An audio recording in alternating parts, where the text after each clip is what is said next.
না, স্যারের মৃত্যুর খবর যখন শুনছিলাম আমরাও তো বিপিএলের ভিতরেই ছিলাম। আমাদের ওই দিন প্র্যাকটিস ছিল মেবি। আসলে এটা একটা খারাপ লাগার বিষয়, কারণ মানুষের মৃত্যু দুইভাবে হয়। এক সাধারণ অবস্থায় মৃত্যু, যে বয়স আসলে একটা বয়সের শেষ সীমানায় মৃত্যু আসে, যেটা অনেক ক্ষেত্রে আমরা স্বাভাবিক মৃত্যু হিসাবে মেনে নিই। কিন্তু একটা মানুষের যখন স্বাভাবিক অবস্থায় দেখি যে বয়স এখনও বেশি হয়নি, তখন যখন মারা যায় এটা কষ্ট লাগে। এবং আসলে ওনার মৃত্যুটাও কষ্ট লেগেছিল, এবং এই অনুভবটা হয়েছিল যে আমাদের সবাইকে মারা যেতে হবে।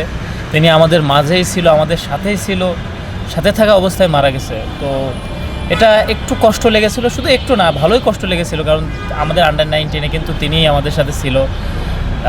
যাই হোক, মানুষের ভুল ত্রুটি অনেক কিছুই থাকে, ওনারও ছিল, আল্লাহ ওনার ভুল ত্রুটিগুলো ক্ষমা করুক।